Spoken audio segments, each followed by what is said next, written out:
जन्मे जन्मे प्रभु से दिव्य ज्ञान हृदय प्रकाशिता, दिव्य ज्ञान हृदय प्रकाशिता। श्री गुरु करुणा सिंधु अधमय जनार बिंदु, लोकेनाथ लोकेर जीवाना, लोकेनाथ लोकेर जीवाना। श्री गुरु करुणा सिंधु अधमय जनार बिंदु, लोकेनाथ लोकेर जीवाना, लोकेनाथ लोकेर जीवाना।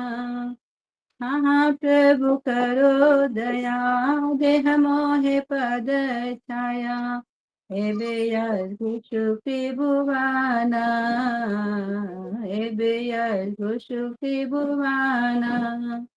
प्रभु पालैलु शरणा, गुरुदेव पतित पावना।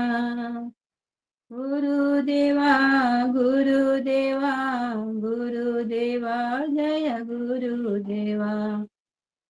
जय जय प्रभुपाद प्रभुपाद प्रभुपाद, जय जय शिल प्रभुपाद। जय जय गुरुदेव गुरुदेव गुरुदेव, जय जय गुरुदेव। जय गॉड प्रेमानंदे गॉड, हरि हरि बोल। कुछ तो क्षमा कीजिएगा। हरे कृष्णा प्रभु जी, आपके चरणों हरे में कृष्णा हरे बोल। हरे कृष्णा सभी भक्तों को दंडवत प्रणाम। हरे कृष्णा चरण प्रणाम। सही भक्तों के चरणों में दंडवत प्रणाम। आइए आज का सत्र प्रारंभ करेंगे भगवान से प्रार्थनाओं के साथ। जय राधा माधव कुंज बिहारी, गोपी जन वल्लभ गिरिवरधारी, यशोदानंदन ब्रज जन रंजन, यमुना तीरावनचारी। जय राधा माधव कुंज बिहारी। ओम नमो भगवते वासुदेवाय, ओम नमो भगवते वासुदेवाय, ओम नमो भगवते वासुदेवाय। नारायणं नमस्कृत्यं नरं चैव नरोत्तमं, देवीं सरस्वतीं व्यासं ततो जयमुदीरये। नष्टप्रायेषु भद्रेषु नित्यं भागवत सेवया, भगवती उत्तम श्लोके भक्तिर्भवति नैष्टिकी। कृष्णाय वासुदेवाय देवकी नंदनाय च नंदगोपकुमाराय गोविंदाय नमो नमः। जय श्री कृष्ण चैतन्य प्रभु नित्यानंदा, श्री अद्वैत गदाधर शिवासादि गौर भक्तवृंदा। गुरुवे गुरुचंद्राय राधिकाय तदालये, कृष्णाय कृष्ण भक्ताय तद्भक्ताय नमो नमः। मुखं करोति वाचालं पंगुं लङ्घयते गिरिं, यत्कृपातमहं वन्दे श्रीगुरुं दीनतारिणं। श्रीपरमानन्दमाधवं श्रीचैतन्येश्वरं। हरे कृष्ण कृष्ण कृष्ण हरे हरे, हरे राम राम राम हरे हरे। हरे कृष्णा। सभी भक्त और माताओं का हार्दिक स्वागत है आज के श्रीमद् भागवतम की इस कक्षा में। स्वागतम सुस्वागतम। और हम चर्चा कर रहे हैं श्रीमद् भागवतम स्कंद 1 अध्याय नंबर 10 और श्लोक संख्या 32 के ऊपर हम चर्चा कर रहे हैं। तो 32 नंबर श्लोक जो है ये हमने पढ़ा था कल, और आज फिर से हम इस पे थोड़ी सी चर्चा करेंगे, क्योंकि हमने सिर्फ इसका अनुवाद ही चर्चित किया था।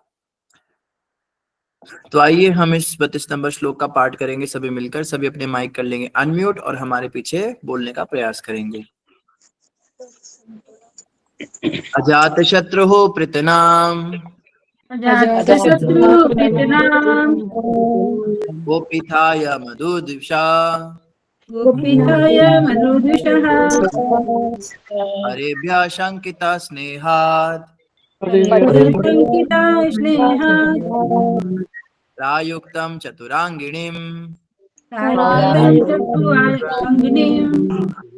अजातशत्रुः पृतनाम्, अजातशत्रु पितनाम, गोपिताय मधुद्विषः, गोपिताय मधुदुषः, हरेभ्यः शंकिता स्नेहात्, हरेभ्यः स्नेहात्,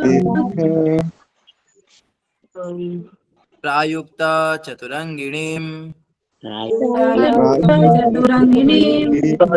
अजातशत्रुः पृतनाम्, अजातशत्रु पितनाम, गोपिताय मधुद्विषः, गोपिताय मधुदुषः, हरेभ्यः शंकिता स्नेहात्,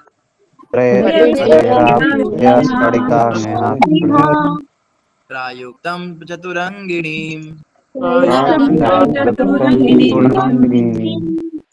बहुत धन्यवाद सभी भक्तों का जिन्होंने श्लोक पढ़ा। भक्तों से प्रार्थना है जो भक्त लोग श्लोक पढ़ना चाहते हैं कृपया हैंड रेस करेंगे। जो भक्त लोग श्लोक पढ़ना चाहते हैं वो लोग हैंड रेस करेंगे। पढ़िए रंजना माता जी। हरे कृष्ण प्रभु जी, आप सबों को सुना सभी लोगों ने सुना। अजात शत्रु पितना गोपीठाय मधुदिशः परेभ्य शंकितः स्नेहात् प्रायुक्तम् चतुरंगिणीम्। हरे कृष्ण। धन्यवाद। अंतर्यामी प्रभु जी पढ़ेंगे। हरे कृष्ण प्रभु जी, दंडवत प्रणाम। सभी भक्तों के चरणों में दंडवत प्रणाम।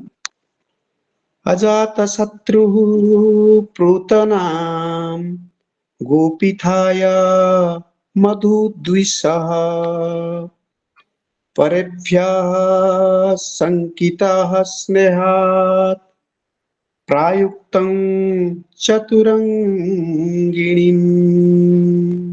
धन्यवाद प्रभु जी। सुषमा माता जी पढ़ेंगे। हरे कृष्ण प्रभु जी, दंडवत प्रणाम। सभी को दंडवत प्रणाम।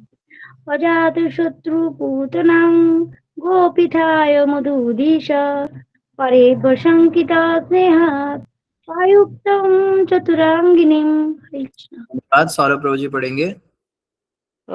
हरि बोल। हरे कृष्ण प्रभु जी। अजात शत्रु प्रतना गोपिताय मधुद्वेष परेभ्य शंकिना स्नेह प्रायुक्ता चतुर्णिनम। बहुत सुंदर पढ़ा प्रभु जी आपने, धन्यवाद आपका। अंजलि माता जी पढ़ेंगे। धन्यवाद धन्यवाद। हरे कृष्ण प्रभु जी, दंडवत प्रणाम। अजात शत्रु प्रतनं गोपीठाय मधुदिशः परेभ्यः संगीत स्नेहात् प्रयुक्तं चतुरंगिणीम्। हरे कृष्ण प्रभु जी। धन्यवाद माता जी। सुजाता माता जी पढ़ेंगे। हरे कृष्ण प्रभु जी, दंडवत प्रणाम। सब भक्तों को दंडवत प्रणाम। अजात शत्रु पुतानं गोपीथाय मधुदिशः परेभ्यः शंकितः स्नेहात् प्रायुक्तं चतुरांगिणीम्। हरे कृष्ण। धन्यवाद माता जी। सरिता माता जी पढ़ेंगे। हरे कृष्ण प्रभु जी, दंडवत प्रणाम। अजात शत्रु प्रीतिनाम गोपीथाय मधुदिश परेभ्य शंकित स्नेहात् प्रायुक्तम चतुरंगिनीम। हरे कृष्ण प्रभु। धन्यवाद। क्रांति माता जी पढ़ेंगे। हरे कृष्ण प्रभु जी, दंडवत प्रणाम। सभी भक्तों के चरणों में दंडवत प्रणाम। अजात शत्रुः पृथ्णं गोपीथाय मधुद्विषः परेभ्यः शंकितः स्नेहा प्रायुक्ता चतुरंगिनम। हरे कृष्ण। धन्यवाद। कामिनी माता जी पढ़ेंगे। हरे कृष्ण प्रभु जी, दंडवत प्रणाम। अजात शत्रु प्रतानां गोपीथाय मधुदिशः परेभ्यः शंकिता स्नेहात् प्रायुक्तं चतुरंगिनीम्। हरे कृष्ण प्रभु जी, दंडवत बहुत बहुत प्रणाम। धन्यवाद सही भक्तों का। तो हमारे बीच में कुछ नए नाम आए हैं, तो मुझे लगता है वो नए डिवोटीज हैं। आइए इनका स्वागत कर लेते हैं। जस्मिता पात्रे। जस्मिता माता जी, प्रभु जी कल किया था इनका स्वागत। स्वागत हुआ था। जी प्रभु जी कल किया था आपने स्वागत। और इनके अलावा भी मुझे 2-3 दिन लगेंगे इनका नाम याद करने में। प्रियतमा मलिक। प्रभु जी हम पढ़ नहीं सकते प्रभु जी, मैं सुन रही हूँ, मैं पढ़ नहीं सकती हूँ, इसमें क्षमा करेंगे। प्रियतमा माता आप नए जुड़े हैं। प्रभु जी अभी बच्चे रो रहे हैं ना, मेरे बच्चे रो रहे दूध पीने के लिए, वो परेशान कर रहे हैं। मैं सुन रही हूँ। प्रभु चलो जी कोई बात नहीं। पुराने भक्त है, आज नए नाम से जुड़े हैं। अच्छा पुराने, ठीक है। और ये संदूर आसिंग, संदूर जी कौन है? ये संदूर जी की आईडी से संदूर एज इंग।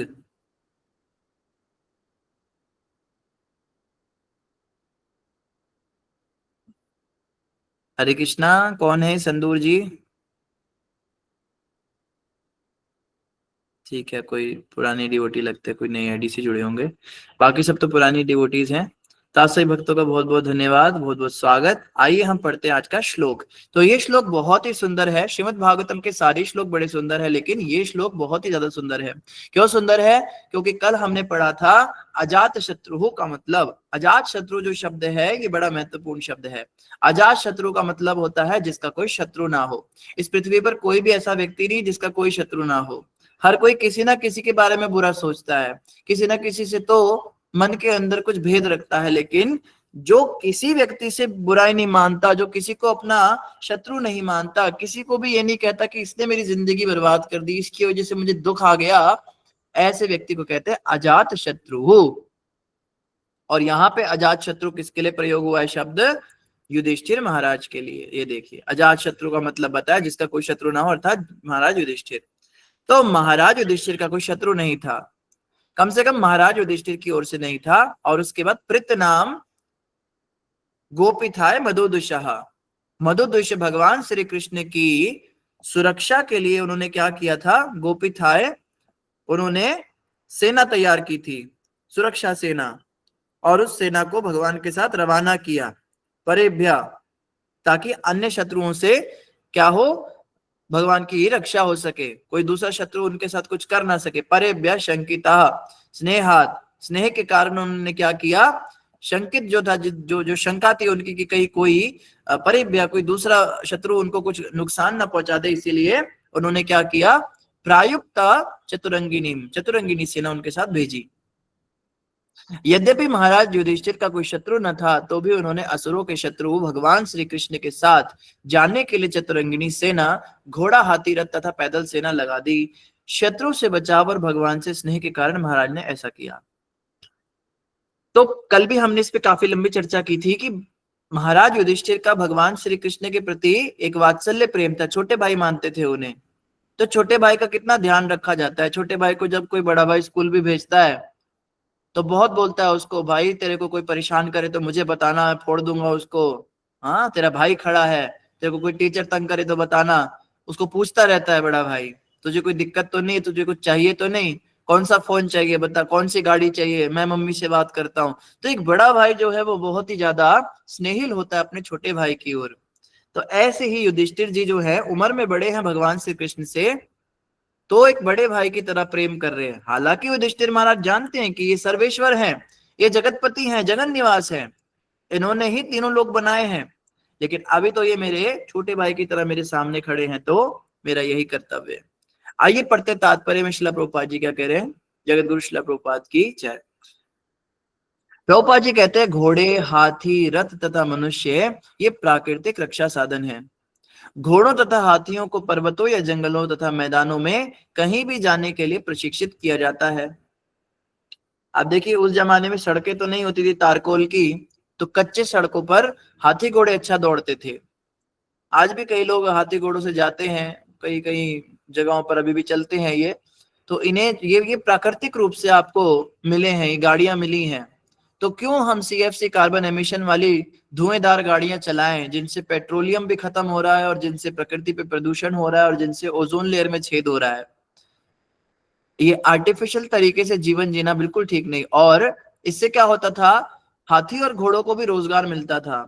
ये जानवर जिन घरों में रहते थे उन घरों से इनको पालन पोषण के लिए भी कोई समस्या नहीं होती थी।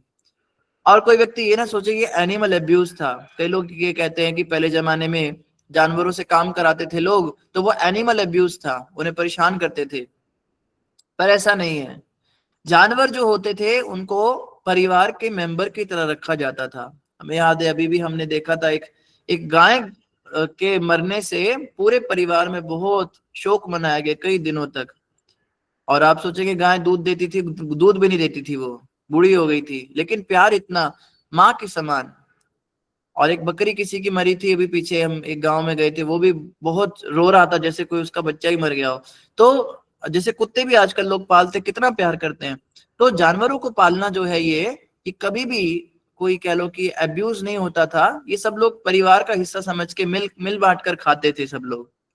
तो घोड़े, हाथी और ये सब हमें प्रकृति के द्वारा स्वाभाविक गाड़ियां दी हुई हैं, तो हमें अलग से ये मोटर गाड़ियां जो है इनकी आवश्यकता थी नहीं। पर चलो, आजकल इसकी बड़ी इसके बड़े फायदे भी हैं, लेकिन हम देखते हैं जब भी कोई फायदा आता है तो उसके साथ में बहुत बड़ा नुकसान भी आता है। इतना बड़ा नुकसान आया कि इन गाड़ियों की वजह से ऐसा प्रदूषण हुआ कि कई हजारों लाखों लोग अंधे हो गए। ओजोन से अल्ट्रावायलेट रेडिएशन सूरज की पड़ी नीचे, और कुछ देशों के अंदर बहुत ज्यादा बुरी हालत है। तो यहाँ पे बताया जा रहा है प्राकृतिक रूप से जो साधन मिलते हैं उनका प्रयोग किया जा सकता है। वृषाली माता जी कुछ कहना चाहते हैं? प्रभु जी स्वाति पांडे भक्त नए लग रहे हैं मुझे। स्वाति पांडे माता जी कौन है? हरे कृष्णा। हरे कृष्ण प्रभु जी, दंडवत प्रणाम। यस प्रभु जी, लास्ट 3 डेज से मैं आपका क्लास ज्वाइन कर रही हूँ। आप कहाँ से जुड़े हैं माता जी? प्रभु जी, हैदराबाद से। आप हैदराबाद से जुड़े। आप किनके Yes. संपर्क से आए हैं? दीपा माता जी के। दीपा माता के। अच्छा अच्छा अच्छा। तो Yes. स्वाति माता जी जो हैदराबाद से जुड़े हैं, माता जी का भी हम स्वागत करेंगे, लेकिन हमारी परंपरा है हम स्वागत करने से पहले दर्शन कराते हैं सब भक्तों को। ओके।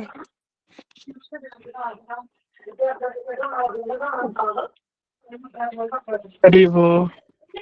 स्वाति माता जी अपना वीडियो ऑन कर सकते हैं? ओके प्रभु जी। यस प्रभु जी, मेरी बेटी सो रही है, 1 सेकंड में बाहर आके करती हूँ प्रभु जी। तो स्वाति माता जी का सभी लोग, सभी भक्त लोग साधना भक्ति के ग्रुप में सही भक्तों की ओर से हार्दिक स्वागत करेंगे। हरि बोल। हरि बोल। हरि बोल हरि हरि बोल। माता जी, हरि बोल। हरे हरे कृष्ण प्रभु जी। कृष्णा। स्वाति माता जी आप हरे कृष्ण हरे प्रणाम। कृष्ण। माता जी दंडवत प्रणाम। हरे कृष्ण, हरि बोल। हरे कृष्ण। माता जी पूरा तिलक विलक लगाकर बैठी हैं। तो ये बड़ी माता जी से सीखने वाली चीज है कि देखो क्लास में तिलक लगाकर आना चाहिए। मैं देख रहा हूँ कई ज्यादातर भक्त तो वीडियो ही ऑन नहीं करते, हमारे यहाँ इतने महान भक्त हैं, पर जो वीडियो ऑन भी करते हैं उनके माथे पे तिलक नहीं है। सबसे प्रार्थना है आप ये तिलक लगाकर आया करें, और उससे आपको थोड़ी फीलिंग आएगी आप क्लास में है या आप कुछ भागवत सुनने आए हैं। कई भक्त लगाते भी हैं पर ज्यादातर भक्त नहीं लगाते। तो सभी से प्रार्थना है स्वाति माता जी से सभी सीख ले और शिक्षा ले और प्रेरणा ले। हाँ सौरभ प्रभु जी। हम कह रहे थे हमने देखो ध्यान से हमने सुबह टीका लगाया था, अभी मिट अच्छा आपने गया। लगाया? हम ये और नहीं लगाते।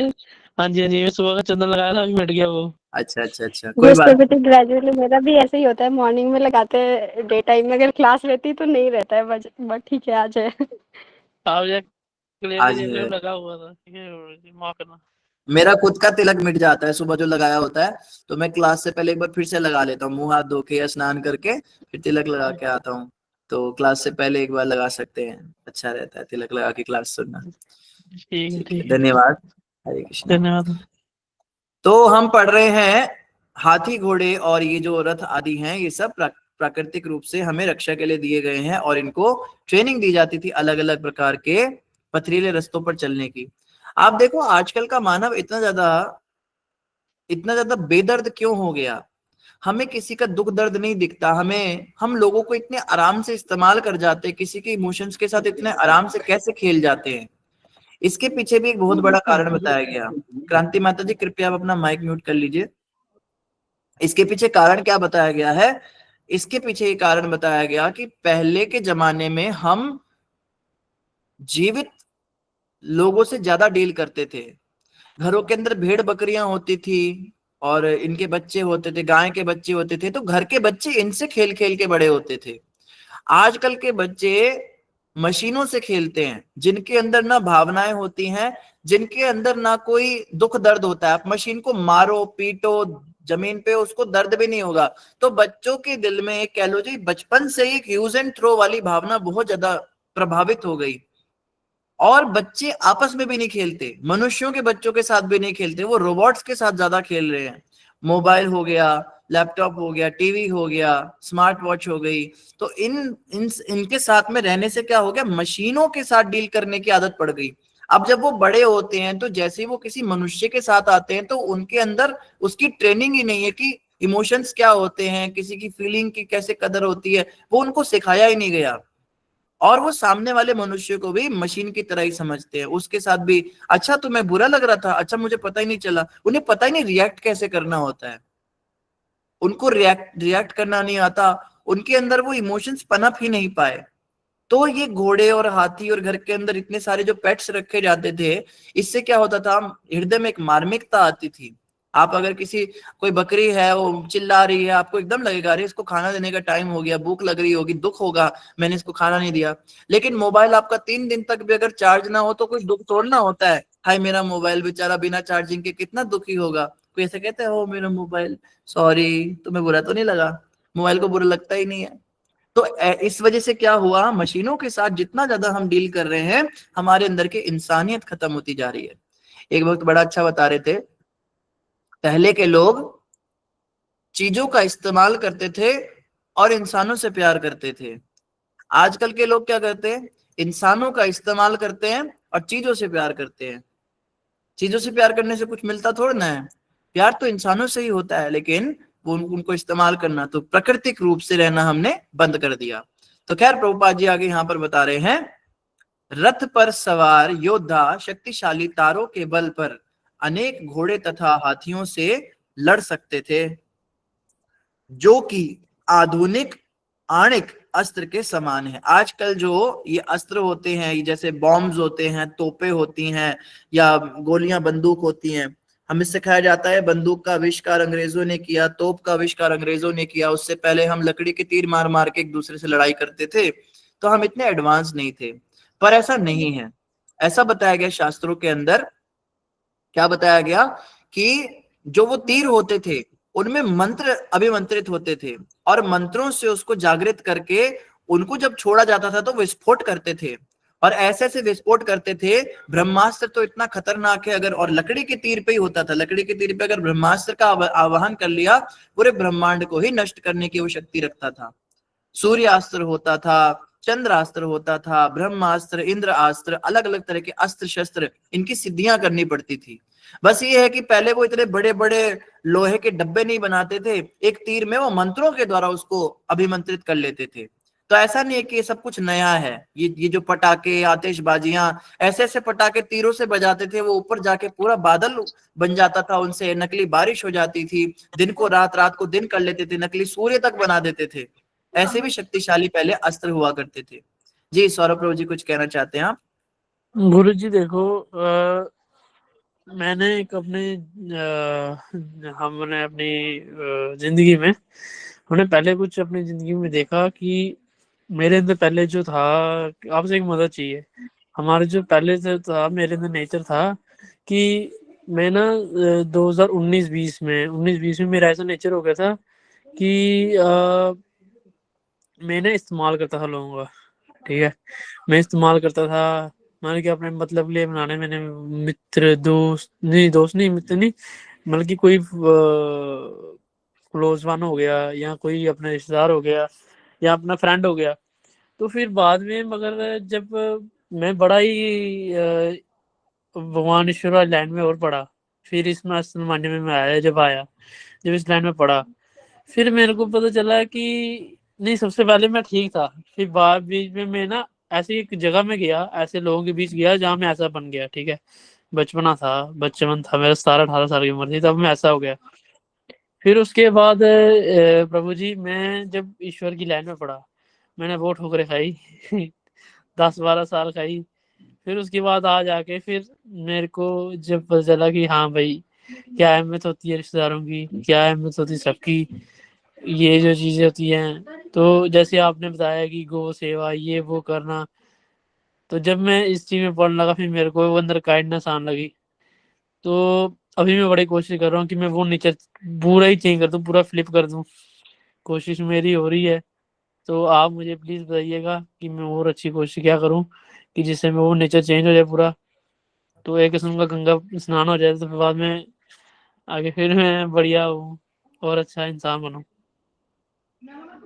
सौरभ जी आप बहुत अच्छे इंसान हैं, और सबसे बड़ी बात है कि आपके दिल के अंदर ये इच्छा है कि आप एक अच्छे इंसान बनना चाहते हैं, सबके साथ भलाई करना चाहते हैं।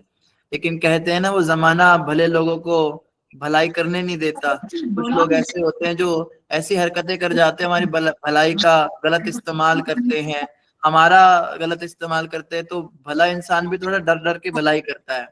तो मैं आपको यही सलाह दूंगा सौरभ जी, कि भलाई तो करनी है, लेकिन अपनी रक्षा करते हुए, अपने आत्मसम्मान के साथ में। जहां पर आपको लगता है कि आपका इस्तेमाल किया जा रहा है, उन लोगों से दूरी बना लीजिए। उनका बुरा भी नहीं सोचना, बुरा नहीं करना, तो उनसे थोड़ा दूरी बना के रखना, ठीक है। उनकी भलाई, जैसे सांप है, ठीक है, सांप के अंदर भी भगवान है, तो इसका मतलब थोड़ा ना है कि हम उसको जाके गले लगा लेंगे, वो तो हमें काटेगा। तो सांप जैसे जो लोग होते हैं इनको दूर से ही, इनमें भगवान है ठीक है, दूर से ही इनको प्रणाम करना है, उनके नजदीक नहीं जाना, उनको गले नहीं लगाना। गले किसको लगाना है? जो आपकी भावनाओं को समझता है, जो आपको समझ रहा है कि आप एक अच्छे इंसान हो, जो आपको आपके जैसा व्यक्ति ही आपकी तरह ही है, जो कि आपका भी भला चाहता है, आप भी उसका भला चाहते हो। ऐसे दोस्तों के साथ, ऐसे मित्रों के साथ, ऐसे भक्तों के साथ। अब जैसे भक्त होते हैं भगवान के, जो सत्संगी होते हैं, वो तो सारे ऐसे ही होते हैं बेचारे, वो किसी का कुछ बुरा नहीं चाहते। तो ऐसे समाज में, ऐसी सोसाइटी में, भक्तों के बीच में आप ही आदान प्रदान करें प्रेम का। और जब आप संसार में होते हैं, संसार में व्यवहारिक रह के काम करें।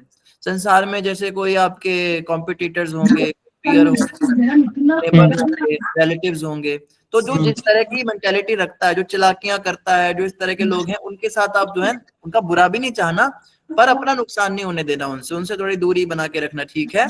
और बाकी आपकी भावना बहुत अच्छी है, आप बहुत अच्छे वक्त। हरे कृष्णा। हरे कृष्ण। धन्यवाद जी। तो यहाँ पे हम यही चीज पढ़ रहे हैं कि यहाँ पर जैसे इन अस्त्रों और शस्त्रों की जो शक्तियां हैं, ये पहले भी एग्जिस्ट करती थी, लेकिन अब जो है ये शक्तियां ये लोहे की और पीतल के और बड़े बड़े बंदूकें शंदूकें बनाने में आ गई। आगे यहाँ पे बता रहे हैं कि महाराज युधिष्ठिर अच्छी तरह जानते थे कि कृष्ण सबों के मित्र तथा शुभ चिंतक हैं। देखो ये बहुत बड़ी बात कह दी यहाँ पे, भगवान कृष्ण ही हमारे मित्र और शुभ चिंतक हैं। इस दुनिया में कोई हमारा इतना भला नहीं चाहता जितना भगवान चाहते हैं। कोई कह सकता है भाई मेरे परिवार के लोग मेरा बड़ा भला चाहते हैं, मेरी माँ चाहती है, मेरा भाई चाहता है। वो हमारा भला अगर चाहते भी हैं तो वो हमारा भला जानते नहीं, चाहते हैं पर जानते नहीं। हमारा भला है किसमें ये उन्हें पता ही नहीं। अब जैसे ज्यादातर जो माता पिता हैं उन्हें लगता है हमारे बच्चे का भला इसी में है, वो पढ़े लिखे और अच्छा अफसर बन जाए, यही सोचते हैं। और बच्चे पढ़ते हैं, लिखते हैं और बाद में माँ बाप को ओल्ड एज होम में फेंक देते हैं, और उन बच्चों का भी भला नहीं होता। संस्कार ना होने की वजह से वो बच्चे भी भटकते, शराबी बनते, कबाबी बनते, जुआरी बनते हैं, सारी दौलत लुटा देते हैं, बीमार होते हैं, अपना भी जीवन बर्बाद, दूसरों का भी। अब आप क्या कहेंगे ऐसे माता पिता के विषय में? माता पिता तो भला चाहते थे लेकिन भला जानते नहीं थे। उन बच्चों का भला था संस्कार देने में। कहते अगर आप अपने बच्चे को उपहार नहीं दोगे, उपहार मतलब गिफ्ट, तो बच्चा रोएगा, लेकिन अगर आप उसे संस्कार नहीं दोगे तो वो जीवन भर रोएगा। संस्कार देना बड़ा आवश्यक है। तो इस तरह से चाहे माता पिता की बात है, आजकल के माता पिता इतने ज्यादा मैंने देखा कितने नास्तिक हो चुके हैं। हम एक छोटी सी क्लास करते थे बच्चों की, तो हमने कुछ माता पिता को बोला मंदिर में अपने बच्चों को भेजो संडे को। नहीं प्रभु जी उसके ट्यूशन है, प्रभु जी उसकी रुचि नहीं है, मैं उसको जबरदस्ती नहीं करती, मैं बस अपना पूजा पाठ करती हूँ, उसका मन होगा तो खुद ही आएगा। और ये माता पिता सोचते हैं कि बच्चों को स्कूल भेजना, और उन लोगों को हवाले कर देते बच्चे। 8-8 घंटे आपके बच्चे उनके साथ रहते जो लोग इनको भगवान से दूर ले जा रहे हैं, जो इनको इनके धर्म से दूर ले जा रहे हैं, इनकी जड़ों से दूर ले जा रहे हैं। और वो लोग ये नहीं सिखाते कि माता पिता में भगवान है या कुछ, वो सिर्फ ये सिखाते हैं कि सभी डेड मैटर बॉडी है और ये रिश्ते नाते कुछ नहीं है, बस पेट कमाने के लिए वो उनको सिखाते हैं। मटेरियल आर्ट सिखाते हैं, पेट कैसे कमाना है। इसके लिए आप उन बच्चों को 4-4 घंटे फिर एक्स्ट्रा करिकुलर एक्टिविटीज अलग से, जूडो कराटे अलग से, स्विमिंग अलग से। माँ बाप बच्चों के लिए इतना ज्यादा भला चाहते हैं, लेकिन समस्या क्या है? समस्या यह है कि बच्चों का कल्याण उनसे नहीं होगा। बच्चों का कल्याण तब तक नहीं होगा जब तक कि उनको भक्ति नहीं दी जाएगी भगवान की। आप देखिए जॉन पॉल गेटी एक बहुत बड़ा बिजनेसमैन था, पूरी दुनिया का सबसे बड़ा बिजनेसमैन था। तो जॉन पॉल गेटी जो था वो कई मल्टी बिलियनियर था, करोड़ों नहीं अरबोपति। तो एक बार प्रेस कॉन्फ्रेंस हो रही थी, तो एक पत्रकार ने उसको पूछा, mister Getty, so how do you define your day, what is the thing you want in life? आपकी कोई इच्छा है जिंदगी में? आप इतने बड़े मल्टी बिलियनर, इतने पैसे आपके पास हैं, कोई इच्छा बची है आपकी? क्या कहता है वो गेटी? ध्यान से सुनने वाली बात है। गेटी कहता है, my only desire that I can be someday I can be able to pass urine properly. मेरी बस ये इच्छा है मैं किसी दिन पेशाब ठीक से कर सकूं। कोई बीमारी लगी होगी उसको, पेशाब करते हुए भयंकर दर्द होता था उसको। अब आप देखिए गेटी जो है देखने में इतना अमीर है, इतने पैसे उसके पास, लेकिन उसके पास वो बेसिक सुख भी नहीं है जो हम लोगों के पास भी है। उसको जो है पेशाब करने में इतनी तकलीफ हो रही है। तो हम देखते हैं कोई व्यक्ति कर्मों से नहीं बच सकता। अगर कर्म खराब है तो वो पैसा आपका, आप किसी यमदूत को ब्राइब नहीं कर सकते। हम यमदूतों को रिश्वत नहीं दे सकते, भाई तू इतने पैसे रख ले, मेरे पे कष्ट मत लाइयो। हम कर्म को या प्रकृति को रिश्वत नहीं दे सकते। हम अपने बच्चों को आज ये सिखा रहे, बेटा पैसे ही सबसे बड़े होते हैं। मैंने देखा है बोलते हुए माता पिता को, बेटा पैसा ही काम आता है, जिंदगी में सबसे बड़ा पैसा ही है, तेरे हाथ में पैसा होगा वही तेरे काम आएगा। आप उसको ये सिखा रहे हो कि पैसे से वो कुछ भी खरीद सकता है, लेकिन अपने कर्मों को वो पैसों से नहीं बदल सकता। अगर ऐसा होता तो ये जो गेटी है ये पैसे देकर अपनी बीमारी ठीक करा लेता, लेकिन कितने बड़े बड़े डॉक्टर लगे इस पर, लेकिन ये ठीक नहीं करा पाया क्योंकि कर्म खराब थे। और कर्मों को सुधारना जो है उसके लिए ये कमाई नहीं है, संसार की जो पढ़ाई है ये पढ़ाई नहीं है। कर्मों को सुधारने के लिए भगवान की पढ़ाई है, भागवत की पढ़ाई है, वो हमने कराई नहीं। तो भौतिक संसार के अंदर कोई हमारा शुभ चिंतक नहीं है, क्योंकि वो हमारा शुभ चिंतक हो भी सकता है लेकिन वो हमारा कभी शुभ सोच नहीं सकता, उसे पता ही नहीं कि हमारी भलाई किसमें है। भगवान श्री कृष्ण ही हमारे सच्चे शुभ चिंतक हैं, क्योंकि भगवान श्री कृष्ण ही हमें जानते हैं, वही जानते हैं हमारे लिए क्या भला है, वही जानते हैं हमें कैसे बनाया गया, हम किस चीज के लिए आए हैं, हम इस संसार में क्यों आए हैं, हम क्यों दुखी, हमें क्या चाहिए, ये सिर्फ भगवान जानते हैं। प्रहलाद जी को ये बात समझ में आई तो प्रहलाद जी अपने स्कूल में जब अपने बच्चों के साथ, अपने स्कूलमेट्स के साथ बैठते थे तो उनके टीचर उनको भौतिक चीजें पढ़ाते थे जैसे आजकल के पढ़ाते हैं। तो प्रहलाद जी कहते थे, मेरी पटिया पे लिख दो कृष्ण नाम, मेरी पटिया पे लिख दो राम नाम, मुझे और पढ़ने से नहीं काम, मेरी पटिया पे लिख दो हरि नाम। वो कहते थे मेरी पटिया, जो पटिया पहले होती थी स्लेट के ऊपर बच्चे चौक से लिखते थे बत्ती से, तो कहते मेरी पटिया पे कृष्ण नाम लिख दो, गौर नाम लिख दो, राम नाम लिख दो, बस मुझे वही पढ़ना है, मुझे और कुछ नहीं पढ़ना। क्योंकि नारद मुनि ने पहले ही समझा दिया था, भाई प्रहलाद इस संसार के अंदर जो कुछ भी है, भगवान से अलग जो कुछ भी है, सब समय की बर्बादी है, तुम सिर्फ हरि भजन में अपने मन को लगाओ। और प्रहलाद जी ने अपना मन लगाया हरि भजन में। तो चलो हम ये नहीं कह रहे स्कूलों से हटा दो, सब बच्चों को निकाल दो और मंदिर ही भेज दो, लेकिन बिल्कुल ही नास्तिकों जैसी बातें करना नहीं, नहीं ट्यूशन तो बहुत जरूरी है, एक दिन भी छूट जाएगा तो सिलेबस निकल जाएगा, टीचर डांटेगी। उस टीचर की डांट आपको ज्यादा बुरी लग रही है, यमदूतों की डांट जब पड़ेगी तब क्या करोगे? टीचर कितना भी जोर से डांटे, यमदूतों से ज्यादा भयंकर तो नहीं होगा ना। संजय प्रभु से लो बताया तो है, उनको बोलो मेरे पास नहीं है पैसे। एक मिनट, हरे कृष्णा।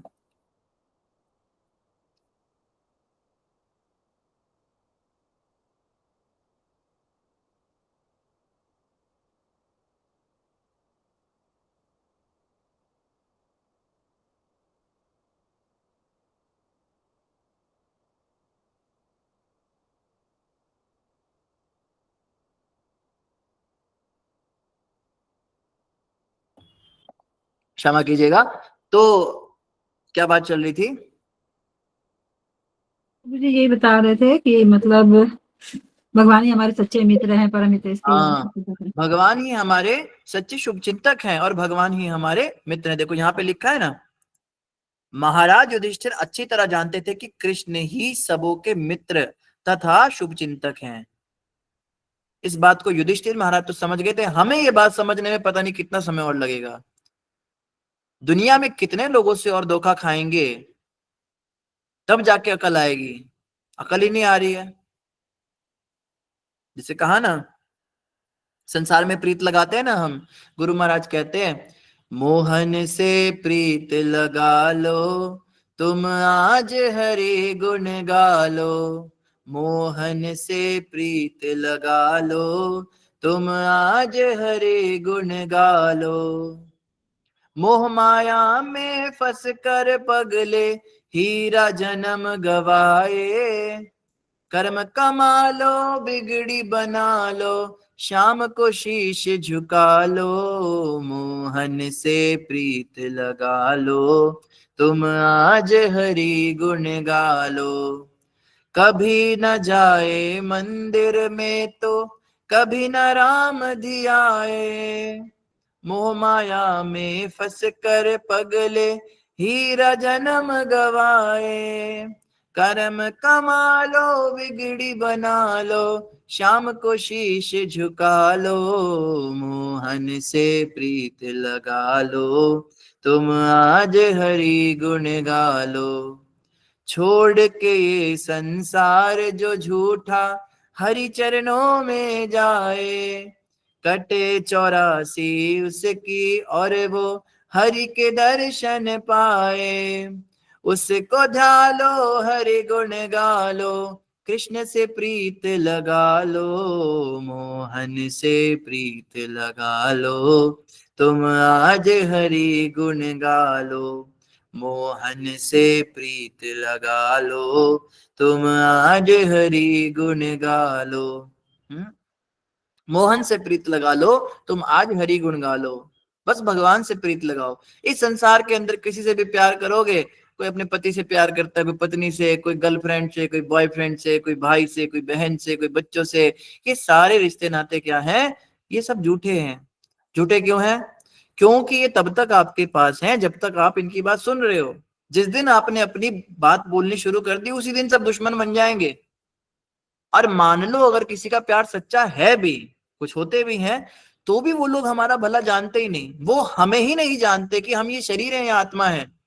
वो तो शरीर की बात करेंगे, तुम अच्छे से खाओ, अच्छे से पियो, बढ़िया कपड़े पहनो, ऐसी सलाह देंगे। इस सलाह को लेने से भी नरक तो जाना पड़ेगा। हमारे सच्चे शुभ चिंतक संसार के लोग हैं ही नहीं। इसीलिए एक और बात भी क्या कही, भरोसा कर ले भगवन का, तुझे धोखा नहीं होगा, ये जीवन बीत जाएगा, तुझे रोना नहीं होगा। कभी सुख है कभी दुख है, ये जीवन धूप की छाया, न करे अभिमान तू धन का, ना तेरे साथ जाएगा। भरोसा कर ले भगवन का, तुझे धोखा नहीं होगा। जो सुख आए तो हंस देना, जो दुख आए तो सह लेना, सुनाना और किसी को ना, गुरु जी को सुना लेना। भरोसा कर ले सतगुरु का, तुझे धोखा नहीं होगा, ये जीवन बीत जाएगा, तुझे रोना नहीं होगा। भगवान का भरोसा कर लो। इस संसार में किसी का भरोसा करने से कोई फायदा नहीं। और इस बात को कौन समझ गया? युधिष्ठिर जी समझ गए। और युधिष्ठिर जी जब समझ गए तो उनके गारे न्यारे हो गए। हमें बात पता नहीं कब समझ में आएगी। आगे कह रहे हैं भगवान सबके शुभ चिंतक है, ये बात समझ गए। फिर भी ऐसे अनेक असुर भी थे जो स्वभाववश भगवान से ईर्ष्या रखते थे। किनकी बात हो रही है यहाँ पे, कौन बताएगा? ऐसे भी असुर थे जो भगवान कृष्ण से ईर्ष्या रखते थे, कृष्ण भगवान से जलते थे, खुद को भगवान समझते थे। युधिष्ठिर महाराज के समय पे कौन थे अपर्णा माता जी?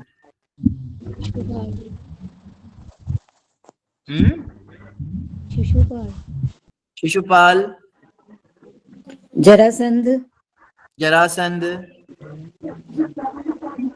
और हिरण्यकशिपु थे प्रभु जी। हिरण्यकशिपु, हरे कृष्ण प्रभु जी, एक पौंडरिक कोई थे ना? पौंडरक जो था वो तो खुद को वासुदेव कृष्ण बोलता था। दो नकली हाथ लगा के रखता था, बोलता था मैं चतुर्भुज कृष्ण हूँ, ये नकली है, असली कृष्ण मैं हूँ। ऐसे ऐसे भी नमूने थे भगवान कृष्ण के समय। और दुर्योधन, पौंडरक, दुशासन, कालियवन, दंतवक्र, रुक्मी, तो ऐसे बहुत सारे असुर थे जो भगवान से ईर्ष्या रखते थे। अतएव कोई उन पर आक्रमण न करते। जयद्रथ, हाँ जयद्रथ, ये भी बड़ा खतरनाक था। तो इनमें से कोई कहीं भगवान कृष्ण पर आक्रमण न कर दे। हाँ जी, प्रभु जी पर बाकी ये तो सब कंस मर चुके थे ना तो जब मर ये गए जा थे रहे ना, हैं तो युद्ध कंस में वगैरह मर तो गए मर गए थे। थे। हाँ जी, ये तो सभी लोग मर चुके हैं ना जो जिनका हम लोगों ने नाम लिया है। सब तो नहीं मरे हैं, कहीं जिंदा हैं। कालियवन अभी तक जीवित है और अच्छा जी। जरासंध भी अश्वत्थामा जीवित है। है। अश्वत्थामा है, अश्वत्थामा की तो अभी अकल ठिकाने लगा दी गई है। तो इस तरह से बहुत तरह के और भी असुर हैं जो अभी तक जीवित हैं। तभी तो भगवान को मथुरा छोड़ के द्वारिका बसानी पड़ी, और द्वारिका नगरी को उन्होंने बिल्कुल किले की तरह बनाया था। लंबी लंबी दीवारें और समुद्र के बीच में बनाई है, चारों तरफ पानी और उसके बाद लंबी लंबी दीवारें, उन तक उनको कोई पार ना कर सके। तो इतनी सिक्योरिटी भगवान को रखनी पड़ी अपने परिवार के लिए। इतने उस समय भी भगवान के इतने शत्रु थे, और उन शत्रुओं से अपनी रक्षा करने के लिए, अपने परिवार की रक्षा करने के लिए द्वारिका नगरी बिल्कुल आइसोलेटेड थी। अंदर ही अंदर समुद्र के वो पूरी द्वारका नगरी थी। अभी द्वारका नगरी के लोग दर्शन करने जाते समुद्र के अंदर, आज भी उसके अवशेष मिल रहे हैं। कई लोग जा रहे हैं, अभी अभी एक पनडुब्बी भी बनने वाली है, बहुत जल्दी लोग जाएंगे। तो यहाँ पे यही बताया जा रहा है कि उस समय बहुत ऐसे शत्रु थे जो भगवान कृष्ण से ईर्ष्या रखते थे। तो क्या हुआ, अतएव कोई उन पर आक्रमण न कर दे, तथा स्नेहवश भी उन्होंने भगवान कृष्ण को अंगरक्षक दिए, चतुरंगिनी सेना में लगा दिए। तो बाउंसर्स दिए उन्हें, युधिष्ठिर महाराज ने अपने पर्सनल बाउंसर दे दिए भगवान को कि इनको आप ले जाइए, अंगरक्षकों को। कोई रास्ते में कोई दिक्कत आए तो ये आपको बचा लेंगे, ये आपकी रक्षा करेंगे। भगवान की रक्षा है वो करेंगे, अंगरक्षक करेंगे। तो ये भी बड़ा ऊंचा भाव है इनका। आवश्यकता पड़ने पर श्री कृष्ण उन लोगों के आक्रमण से अपनी रक्षा कर सकते थे जो उन्हें अपना शत्रु मानते थे। फिर भी उन्होंने महाराज युधिष्ठिर द्वारा किया गया यह प्रबंध स्वीकार कर लिया। भगवान कृष्ण अपनी रक्षा नहीं कर सकते क्या? भगवान तो अपने भक्तों की भी रक्षा करते हैं। क्या नाम है भगवान का जिसका ये मतलब है कि भगवान अपने भक्तों की रक्षा करते हैं? कौन सा नाम है भगवान का जिसका ये गोविंद। अर्थ है कि गोविंद, गोविंद जिसमें भक्त भक्तों की वत्सल है। रक्षा कर। वत्सल, भक्त वत्सल। वत्सल में तो प्रेम करते हैं भक्तों से, रक्षा करते हैं जिसमें।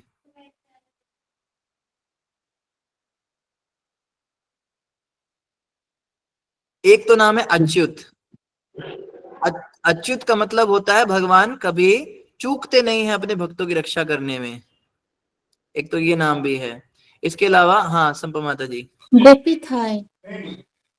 गोपिथाय, हाँ गोपिथाय भी अच्छा शब्द है।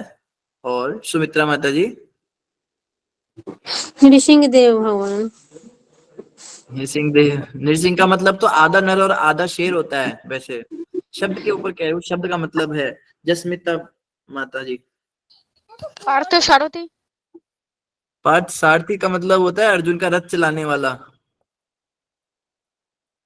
चलो होमवर्क दिया, नाम आपको ढूंढे हैं भगवान के जिसका मतलब है भगवान अपने प्रभु भक्तों जी की आपने रक्षा करते। बताया था, आपने पहले बताया था ये, है ना? हाँ याद आ मुझे गया, आप पहले याद नहीं बताया। आ रहा मतलब वो। अब याद करो उसको, आपकी बीच बीच में परीक्षा भी होनी चाहिए ना। देखते कौन सबसे पहले बताएगा। तो यहाँ पर बोल रहे हैं हरे कृष्ण प्रभु जी। मुरारी। मुरारी तो मुरा नाम के राक्षस के शत्रु को कहते हैं। संकर्षण। संकर्षण जो घर्षण करके ले गया हो, एक गर्भ से दूसरे गर्भ में घर्षण करके। प्रभु जी जगन्नाथ। जगन्नाथ तो पूरे, हाँ जगन्नाथ तो पूरे संसार के स्वामी हैं। प्रभु जी जनार्दन। जनार्दन, हाँ ये वर्ड अच्छा है। जनार्दन का मतलब होता है समस्त संसार को रक्षा करने वाले। ये है जनार्दन शब्द जो है, ये सही जवाब है। सभी हरि बोल करेंगे अंतर्यामी प्रभु के लिए। हरि हरि बोल। बोल। हाँ प्रभु जी, लेकिन मैंने तो ये भागवत गीता में जब फर्स्ट चैप्टर में जनार्दन आता है तो मैंने तो उसका जो पर्पट है वो ये समझा है, मतलब ये सुना है कि अर्जुन जब परेशान होते हैं तो वो अर्जुन ये कहते हैं कि आप तो जनार्दन है, मतलब आप ही सबको मार दीजिए, मेरी क्या जरूरत है, मतलब ऐसा कुछ जनार्दन मुझे मतलब जन का संहार करने वाले। यस प्रभु जी। वह जनार्दन इसलिए कहा कि आप ही सबके रक्षक हैं, आप ही सबको मार के हमारी रक्षा कर दीजिए। तो जनार्दन का मतलब होता है जो वैसे तो जनार्दन काफी नजदीक वर्ड है, लेकिन एग्जैक्ट ये भी नहीं है। जनार्दन जो है ये सभी के लिए हो गया। हमारा प्रश्न था भक्तों की रक्षा करने वाले। जनार्दन शब्द जो है ये सभी को भरण पोषण करने वाले। जनार्दन का मतलब होता है जो समस्त संसार का भरण पोषण करते हैं, लेकिन काफी नजदीक था इसलिए हमने हरिबोल कराया, पर एग्जैक्ट आंसर अभी भी हमको नहीं मिला। और उर्मिला माता जी,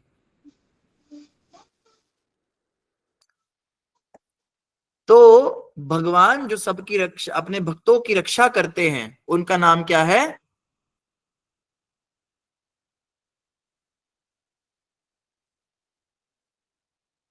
चलिए मेरे दिमाग से भी निकल गया, अभी तक था दिमाग में।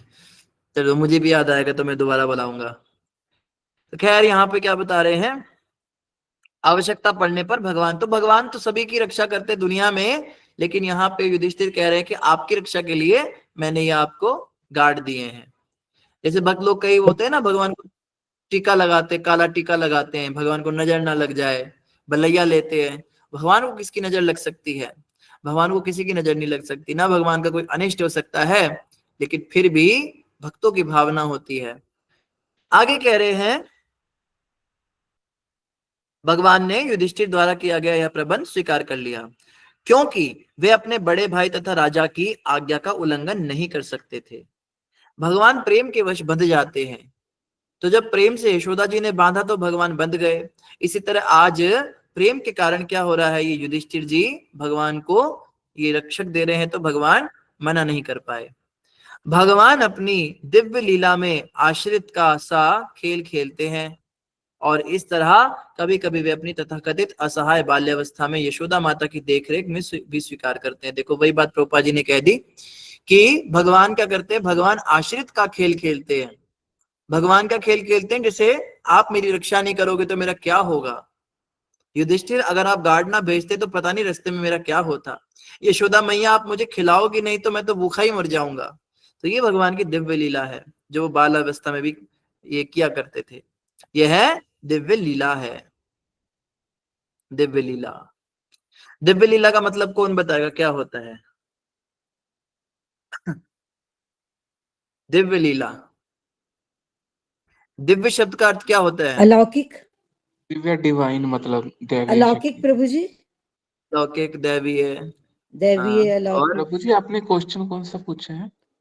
दिव्य का मतलब क्या होता है? दिव्य, ये तो अलौकिक हो गया हरे जैसे कृष्णा प्रभु जी, से जो भगवान हम से जुड़ सकते हैं। भौतिक नेत्रों से नहीं देख सकते मत प्रभु जी। जिसको भौतिक नेत्रों से न देखा जाए, जो भगवान से जुड़ी हुई बात है। हाँ, और बताइए बताइए, बिना हैंड रेज करे बताइए सभी। ट्रांसीडेंटल कहते हैं ना प्रभु जी। प्रभु जी दिव्य तेज। दिव्य तेज, हाँ। प्रीति माता जी। प्रभु जी, जो इन तीन गुणों के अंतर्गत नहीं आती, सत्व रजो तमो के अंतर्गत नहीं आती, भगवान की अंतरंगा शक्ति के अंतर्गत जो लीला होती है वो दिव्य होती है। हाँ, दिव्य का मतलब होता है जो प्रकृति के तीन गुणों के अंदर नहीं है। प्रभुपाद जी ने दिव्य का अंग्रेजी अनुवाद किया ट्रांसेंडेंटल। तो ट्रांसेंडेंटल शब्द जो है अंग्रेजी का, ये सब प्रभुपाद जी ने खुद ही बनाए थे। ऐसा नहीं कि डिक्शनरी में ये शब्द थे, प्रभुपाद जी ने खुद ही बनाए हैं।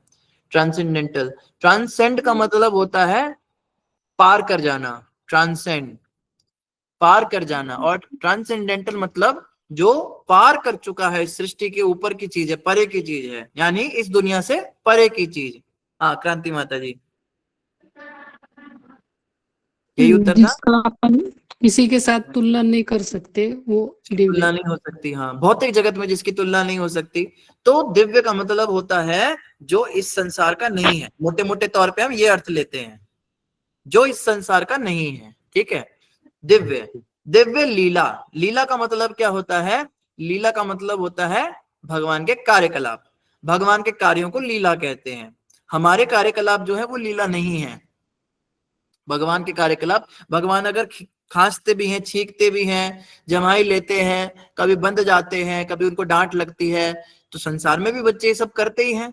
लेकिन भगवान अलग क्यों हैं? क्योंकि भगवान के ये सब कार्यकलाप कैसे हैं? ये इस संसार के नहीं है, ये दिव्य लीला है। दिव्य लीला मतलब इस संसार से परे की बातें हैं, जिनको कि हम इस भौतिक नेत्रों से, भौतिक इंद्रियों से नहीं समझ सकते। जी सुमित प्रभु जी। प्रभु जी, पितृनाय साधु नाम, जब वो भक्तों की रक्षा करते हैं। परित्रणाय साधुनाम भगवान की जय। तो ये नाम तो अजीब सा लग रहा है थोड़ा, पर श्लोक आपने बड़ा अच्छा ढूंढा, आई अप्रिशिएट। हाँ क्रांति माता जी। जगदीश। जगदीश, जगदीश मतलब जो सारे संसार को कंट्रोल करने वाले, नियंता हैं। ईश्वर, ईश्वर का मतलब होता है नियंत्रित करने वाले। ठीक है, असुर कुलनाशन, असुर कुलनाशन, हैं? असुर कुलनाशन, असुर कुल नाशन, असुरों को मारने वाले। हमारा प्रश्न था जिसमें भक्तों की रक्षा करने वाले हैं, भक्तों की रक्षा। हरे तो कृष्णा प्रभु जी, वासुदेव हो सकता है क्या? वासुदेव जो भगवान वसुदेव के पुत्र हैं, वसुदेव के पुत्र अच्छा, वो वासुदेव। भी नहीं होगा। हाँ, भगवान तथा उनके भक्त के बीच जितना भी दिव्य आदान प्रदान होता है वह मूलतः दिव्य आनंद प्राप्त करने के लिए होता है, जिसकी तुलना ब्रह्मानंद स्तर से भी नहीं की जा सकती। यहाँ पे दिव्य दिव्य बार बार शब्द आ रहा है। भगवान और भक्तों के बीच दिव्य आदान प्रदान, वह मूलतः दिव्य आनंद प्राप्त करता है। तो इतना दिव्य दिव्य क्यों आ रहा है? क्योंकि भगवान कृष्ण के साथ कुछ भी करो तो वो सामान्य स्तर पर नहीं होता। अब देखो, जैसे कि कोई व्यक्ति, कोई सोचे, कोई खाना बना रहा है, ठीक है, एक माता खाना बना रही है, बहुत टेस्टी बनाती है, बहुत बढ़िया, उसमें गोभी और आलू के पराठे बना रही है और रगड़ रही है, उसमें खूब उसने अनारदाना डाला है, बड़े चटपटे मसाले डाले हैं, साथ में उसने रायता है, लस्सी कुछ तैयार किया है और घी लगा रही है, मक्खन लगा रही है उस पर, और बहुत स्वादिष्ट उसने बना दिया। और उस पराठे को ले गई, संसार में बांट दिया, अपने पति को, बच्चों को खिला दे, खुद भी खा लिया। तो इसमें कुछ दिव्य नहीं है।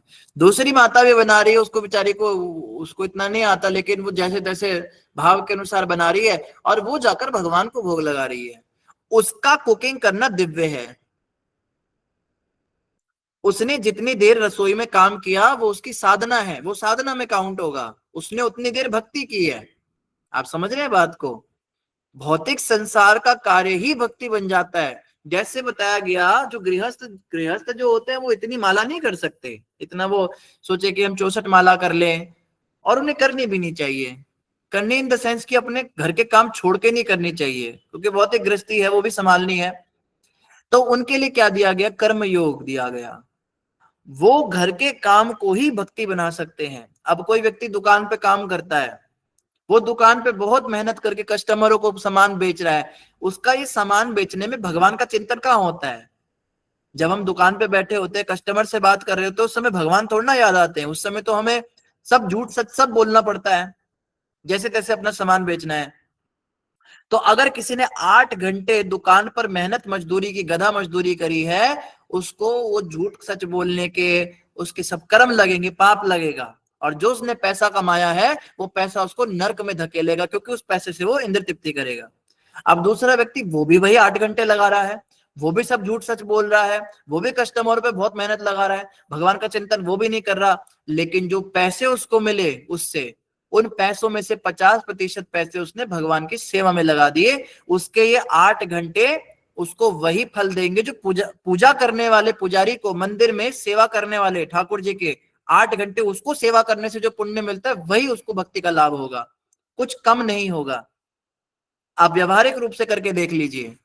आप कहेंगे ये कैसे हो सकता है? जो मंदिर में बैठ के माला कर रहा है, भगवान को चंदन लगा रहा है, तो व्यवहार नहीं देखा जाता, चेतना देखी जाती है। इसने ये सारी मेहनत की भगवान के लिए। अब अर्जुन कहने को तो युद्ध कर रहा है, जब अर्जुन युद्ध करेगा तो अर्जुन कृष्ण का चिंतन थोड़ा ना करेगा, हे वासुदेव में प्रार्थना, इतने में तो 15 तीर आ जाएंगे। युद्ध भूमि में फटाफट एक सेकंड में 20-20 लोग तीर मारते हैं। और अर्जुन की स्पीड ऐसे नहीं होती थी जैसे हमने महाभारत में देखिए, माथे पे लगाएगा और 15-20 सेकंड तक वो मंत्र पड़ेगा और उसके बाद वो निशाना लगाएगा और फिर वो तीर धीरे धीरे जाएगा, शो वो आएगा, शो। ऐसे नहीं होता था। एक सेकंड में फटाफट फटाफट, एक सेकंड में 15-15 तीर मारता था अर्जुन, इतनी स्पीड होती थी पहले। वो तो टीवी पे दिखाने के लिए, वो ऐसे असली वाला युद्ध दिखाएंगे तो ऐसे होता था, फटाफट फटाफट ऐसे ऐसे हाथ चलते थे।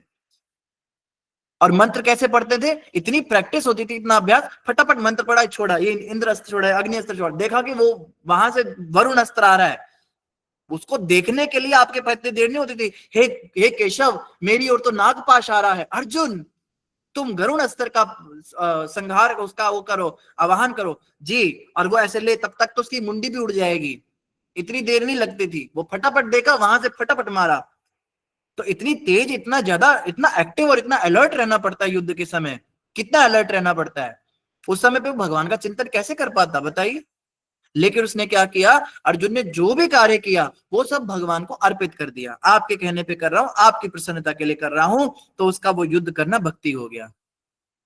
उसको अलग से जाके जंगल में बैठ के संन्यास लेके और ध्यान धारणा करके और मेडिटेशन करने की जरूरत नहीं है, वो युद्ध ही भक्ति हो गया। यही तो भगवत गीता में सिखाती है कि अपना जो भी काम करो उसका फल मुझे अर्पित कर दो। कृष्ण कहते हैं मदर्थम कर्म कौन्तेया, मेरे लिए कर्म करो, मुझे फल अर्पित कर दो। जो भी तुम काम करते हो, जो भी तुम यज्ञ करते हो, जो भी तुम दान देते हो, वो सब मुझे अर्पित कर दो, उसका फल मुझे दे दो, वही तुम्हारा कार्य भक्ति हो जाएगा। तुम्हारा स्कूल में बच्चों को पढ़ाना भक्ति हो जाएगा, तुम्हारा घर पे बच्चों को पढ़ाना भक्ति हो जाएगा, तुम्हारे पति के साथ में सारे व्यवहार भक्ति हो जाएंगे, तुम्हारा सास ससुर की सेवा करना भक्ति हो जाएगा, तुम्हारा घर में झाड़ू पोछा लगाना भी भक्ति हो जाएगा, अगर तुम मेरी प्रसन्नता के लिए कर रहे हो। उसे अपना मत मानो, कृष्णेर संसार करो, कृष्ण का संसार, कृष्ण का जानकर संसार के साथ व्यवहार करो, छाड़िए अनाचार, गलत काम छोड़ दो। यही हमें सीख लेनी है। और ऐसा नहीं सोचिए कि जो जो पुजारी ऑल्टर में घुस के पूरा आरती करेगा ठाकुर जी की, उसी को कृपा मिलेगी। प्रभुपाद जी ने हमारी संस्था का नाम रखा है international society for Krishna consciousness. Krishna consciousness बोला, कृष्णा सर्विसेज नहीं। कॉन्शियसनेस का मतलब होता है चेतना में कृष्ण होने चाहिए। हाथों में बेशक आपके हो सकता है कि बर्तन हो, हाथों में कुकिंग की सामान हो, हाथों में ड्राइविंग का, ड्राइवर का आपके हाथ में स्टीयरिंग हो, लेकिन कॉन्शियसनेस में कृष्ण होने चाहिए बस।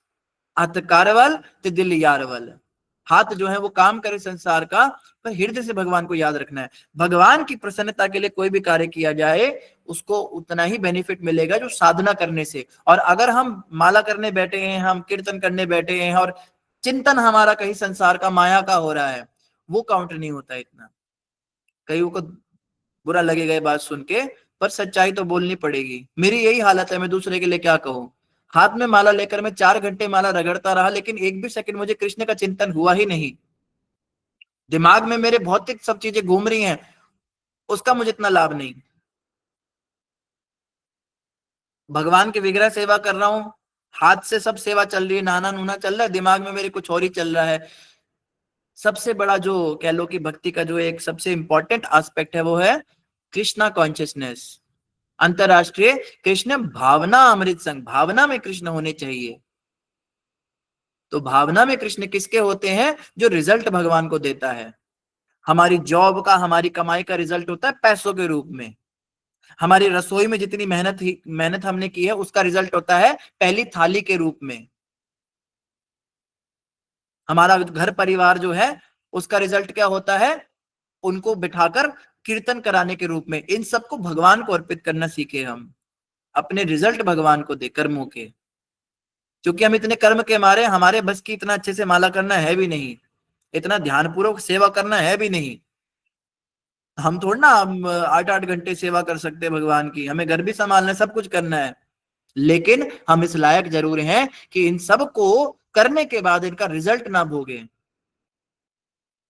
ये सारा रिजल्ट भगवान को अर्पित कर दे। और जो ये करता है उसको जरूर भक्ति की मिलती है, भक्ति में उसकी उन्नति होती है।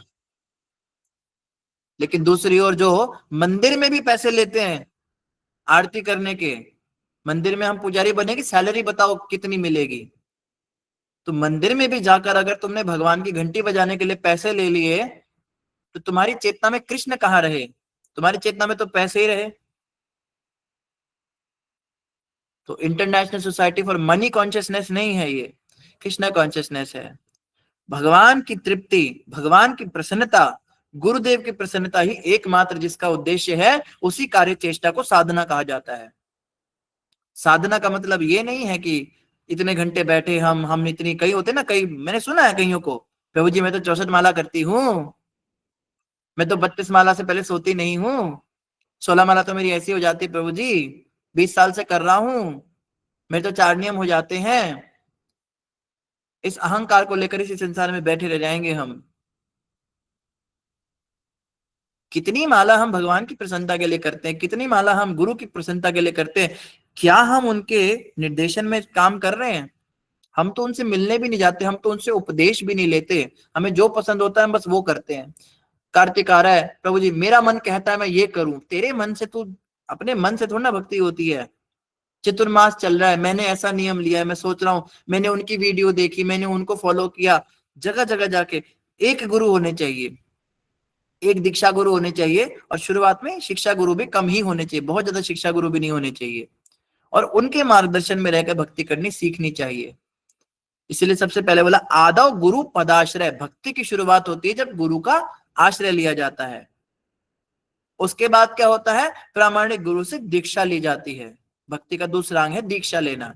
फिर तीसरा अंग क्या है, उनके सानिध्य में रहकर भक्ति करना सीखना, ऐसे भक्ति होती है।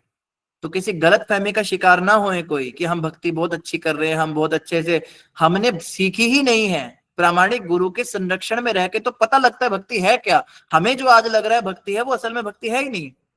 हम तो सोच के बैठे ना, इसे भक्ति कहते हैं, सुबह उठने को भक्ति कहते हैं, 4 नियम करने को भक्ति कहते हैं, 16 माला करने को भक्ति कहते हैं। भक्ति है क्या, ये तो किसी प्रामाणिक गुरु से दीक्षा लेने के बाद उनकी शरण में रहकर सीखना पड़ता है। और हम आपको बताएं, जैसा हम सोचते हैं भक्ति बिल्कुल उसके अलग ही कुछ और है। इवन मैं भी ये बात कहता हूं, मैं भी जो अपनी मलिन बुद्धि से जो बातें बोल रहा हूं यहाँ पे, मुझे भी भक्ति का कोई ज्ञान थोड़ा ना हुआ, तत्व ज्ञान थोड़ा ना हुआ है अभी। हम तो ग्रंथ पढ़ के उनको समझने का प्रयास कर रहे हैं अपने दिमाग से। लेकिन जब हम किसी सच्चे प्रतिनिधि की शरण में जाएंगे, भगवान के किसी सच्चे शुद्ध भक्त के चरणों में हमें रहने का मौका मिलेगा, वो बताएंगे भक्ति कहते किसे हैं। वही गीता के श्लोक का वो जब अर्थ बताएंगे तो लगेगा हम तो आज तक कुछ और ही समझ के बैठे थे, इसका तो मतलब बिल्कुल ही कुछ और है। प्रभुपाद जी के तात्पर्य में ये लाइन पढ़ के हमें तो लगा था इसका ये मतलब है, लेकिन सच्चे शुद्ध भक्त बताएंगे नहीं, इसका मतलब बिल्कुल ही विपरीत कुछ और ही है। भक्ति एक रहस्य है, हमने पहले भी इस पे चर्चा की थी। वो सखियां आपस में बात कर रही थी, क्या बात कर रही थी? गुह्य, हाँ वर्ड आता था ना, वो गुही गुह्य वर्ड आया था ना, कोड, हाँ जी हाँ जी, कोडिंग लैंग्वेज की बात की थी हमने। हाँ जी हाँ जी। सारे वैदिक ग्रंथ ये गुह्य हैं, और इनको समझने वाले को क्या कहा था, क्या शब्द था उसके लिए? गुह्य भाषी क्या शब्द था, किसी को याद है? जो इन बातों को समझ गया उसको क्या कहते थे? आपकी भी वही हालत है, मेरी भी वही हालत है, हम सारे कलयुगी जीव हैं, शब्द ही भूल गए। हाँ, गुह्य, गुह्यवादी भी, गुह्यवादी, गुह्यवादी जो होते हैं वो इसको समझे हैं, वेदों की गुह्य बातों को। तो किसी गुह्यवादी के साथ रहेंगे तो वो बताएगा ना कि क्या लिखा है, क्या है भक्ति। हम लोग थोड़ा ना अभी तो इस गलत फहमी में मत रहे कि हमारी भक्ति बहुत अच्छी चल रही है। भक्ति शुरू ही नहीं हुई है। भक्ति की शुरुआत होती है आदौ गुरु पदाश्रय, किसी सच्चे शुद्ध भक्त के आश्रय लेने से, और भक्ति आगे बढ़ती है उनसे दीक्षा लेने के बाद। दीक्षा के बाद फिर तीसरे स्तर पे आता है भक्ति करना सीखना। फिर आता है following in the footsteps of previous आचार्य। हमारे जो पहले जो आचार्य रहे हैं, उन आचार्यों की जीवनी पढ़कर हम समझते हैं कि उन्होंने भक्ति कैसे की है, उनसे फिर हम भक्ति करना आगे सीखते हैं। ऐसे भक्ति चलती है। हमने मन से मान लिया हाँ हम तो ये क्लास सुन लेते हैं, हम तो ये फलाने जगह पे जाते हैं, हम तो मंदिर में जाके प्रणाम भी कर लेते हैं, हम तो ये वाला व्रत रख लेते हैं, हम एकादशी पे ये खा लेते हैं, साबूदाना खा लेते हैं, हम थोड़ा टमाटर भी खा लेते हैं, थोड़े आलू खा लेते हैं, थोड़ा हम फल खा लेते हैं, हमारा तो व्रत हो गया। व्रत हुआ ही नहीं, हम केवल मान्यता मान के बैठे हमारा व्रत हो रहा है। शुद्ध भक्त की संगति में पता चलेगा व्रत किसे कहते हैं, माला किसे कहते हैं, प्रणाम किसे कहते हैं, वैष्णव सेवा किसे कहते हैं, वैष्णव संघ किसे कहते हैं, कथा श्रवण किसे कहते हैं, कथा श्रवण कैसे होती है। ऐसे थोड़ा ना होती है जैसे आप लोग बैठे हो या मैं भी बैठा हूं, इसे कथा श्रवण थोड़ा ना कहते हैं। ये तो बस एक टाइम पास लेक्चर चल रहा है और इसका कोई असर भी नहीं हो रहा किसी पे, इसका असर दिख भी नहीं रहा है, सीधी सी बात है। अगर कथा श्रवण होता तो हमें अब तक तो विमान आ जाना था ना। परीक्षित महाराज के पास 7 दिन में विमान आ गया, हमें तो कितने महीने हो गए, कितने साल हो गए सुनते हुए। विमान छोड़ो, उसकी आवाज भी नहीं आती है। कोई खिड़की खोल के देखो जरा आपने, कोई हवा में उड़ता वो कुछ आ तो नहीं रहा है आपके घर के पास। तो श्रवण अगर होता ये तो विमान आ गया होता, लेकिन नहीं आया।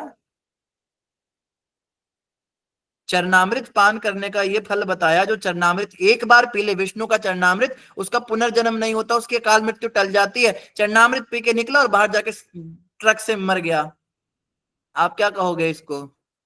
अकाल मृत्यु नहीं होनी चाहिए थी उसकी। तो चरणामृत पान उसने किया कि नहीं किया? तुलसी प्रदक्षिणा करने से ब्रह्म हत्या का पाप भी दूर हो जाता है। तुलसी प्रदक्षिणा करने के बाद हम बीमारों के लेट जाते हैं, कोई पाप कर्म आ गया सिर पे, क्यों नहीं हमारे पाप कटे? प्रदक्षिणा हुई ही नहीं। ये सब अभी हम खाली ऊपर ऊपर से कर रहे हैं, अभी किसी का फल नहीं मिला। एक कृष्ण नाम से इतने पाप कर जाते जितने करने की जीव में सामर्थ्य नहीं। तो नाम भी कई तरह के होते हैं, नाम अपराध होते हैं, शुद्ध नाम। तो ये सब हमें शुद्ध भक्त बताएंगे भगवान के, वो हमें भक्ति करना सिखाएंगे तब। और उस स्तर तक कौन पहुंचेगा? हमें तो घर गृहस्थी छोड़नी नहीं, हम तो चिपके हुए हैं, परिवार से चिपके हुए हैं, घर से चिपके हुए हैं। हम तो साल में एक दिन मुंह दिखाने चले जाते गुरु महाराज को, व्यास पूजा के दिन। और व्यास पूजा पे गुरु कहाँ ही मुंह देख पाते होंगे हमारा? लाखों शिष्य एक ही दिन सारे आके मुंह दिखाने आते हैं। हम क्या गुरु के पास जाके सीखते हैं भक्ति? प्रभुपाद जी अपने गुरु महाराज से 2 या 3 बार मिले थे पूरे जीवन में, बहुत ज्यादा नहीं मिले थे, लेकिन वो 2 या 3 जो बार थे उसमें वो 1 to 1 बैठ के पूरा उनसे सीख कर आए थे, डिस्कस करके। एक बार एक उनके गौड़िया मठ के एक भक्त बताते हैं, प्रभुपाद जी उस समय गृहस्थ थे, उनका नाम अभय बाबू था, कि अभय बाबू आए और गुरु महाराज भक्ति सिद्धांत ठाकुर ने उनको कमरे में बुलाया अपने, और सबको कहा बाहर निकलो। और कहते हैं आधे पौने घंटे तक वो बैठे रहे अंदर, पता नहीं उन्होंने क्या चर्चा की, कोई नहीं जानता, ना गुरु ने बताया ना शिष्य ने बताया। लेकिन प्रभुपाद जी जब बाहर निकले, उनके चेहरे पे अलौकिक तेज था और एक दिव्य प्रसन्नता थी। निश्चित रूप से उनके गुरु ने उनको पहले ही बता दिया होगा तुम्हें क्या करना है। तो गुरु के साथ ऐसी मीटिंग, और ये नहीं कि रोज रोज मिलते थे बहुत ज्यादा, 1 2 3 बार बस। एक बार वृंदावन में मिले थे, वहां थोड़ी चर्चा हुई थी, लेकिन जब भी मिलते थे तो चर्चा करके आते थे उनसे। ये नहीं जय जय गुरुदेव, जय गुरु महाराज की जय, चलो भाई टाइम हो गया घर निकलो। अनाउंसमेंट हुई, गुरु महाराज अपने शिष्यों से मिलना चाहते हैं, सॉरी मैं तो बस 2 दिन की छुट्टी लेकर आई थी, सॉरी मुझे तो जाना है, बस जय जय गुरुदेव। दूर से जय जय गुरुदेव करके प्रणाम करके जयकारे लगा के गुरु महाराज की टी शर्ट खरीद ली, गुरु महाराज के बैच लगा लिए जब थैली में, गुरु महाराज की सब कुछ कर लिया, बस गुरु के साथ सीखा ही नहीं कुछ, गुरु के साथ बैठे ही नहीं कभी। तो जीवित गुरु और बिना जीवित गुरु में क्या अंतर रहा बताइए? हमें इस्कॉन पाठ्यक्रम में आईडीसी में सिखाया जाता है जीवित गुरु होना चाहिए। तो जीवित गुरु इसके लिए थोड़ा ना होना चाहिए कि जाके उनको प्रणाम करके, प्रणाम तो मूर्ति को भी करके आ सकते हो। तो ऋत्विक में और हम में क्या अंतर रहा बताइए? ऋत्विक भी यही करते, प्रभुपाद की मूर्ति के आगे जय जय प्रभुपाद नाच के आ जाते, प्रणाम करके आ जाते हैं। उनके पास तो ऑप्शन ही नहीं है कि प्रभुपाद जी उन्हें कुछ समझाए। हमारे पास एक जीवित गुरु है जो हमें सिखाए समझाए, पर हमारे पास फुर्सत ही नहीं। तो तीसरे अंग तक भी 99% भक्त नहीं पहुंच पाते, गुरु से भक्ति करना सीख नहीं पाते, वहां तक पहुंच ही नहीं पाते, फिर आगे के अंगों की तो बात ही क्या करनी है। बड़ी दुर्दशा है हम कलयुग के जीवों की। तो इन्हीं शब्दों के साथ सभी का धन्यवाद। आगे कल का श्लोक हम कल पढ़ेंगे, कल का श्लोक कल ही पढ़ेंगे। तो आप सभी भक्तों से प्रार्थना है, जो भी भक्त लोग मीटिंग लेफ्ट करना चाहते हैं वो मीटिंग लीव कर सकते हैं। किसी का कोई प्रश्न है तो प्रश्न कर सकते हैं। श्रील प्रभुपाद की जय। ग्रंथ श्रीमद् भागवत महापुराण की जय। हरि बोल प्रभु जी, बहुत सुंदर। प्रभु जी एक नाम याद आया अभी याद नरसिंह हो, भगवान। तो अभी पहले बताए कि सतत पुंगवे, तो ए नाम हो पुंगवे, हाँ ए नाम हो सकता है कि अभी पता नहीं, इसका अर्थ क्या होता है? पता नहीं। अब आप बताइए, आप तब बताए थे, तब 3 नाम तब बताए थे। मैं जब जो बात बताता हूँ ना उसके बाद मैं खुद भी भूल जाता हूँ। प्रभु जी आपने बताया था तो भक्त से ही वो नाम शुरू था, सिंपल ही वर्ड था, ऐसे 2 शब्द बना था, भक्त से स्टार्ट हुआ था वो। भक्त क्या? भक्त रक्षक? हाँ, प्रभु जी हरि हो सकता है, हरि दुखों का हरण करने वाले हरि।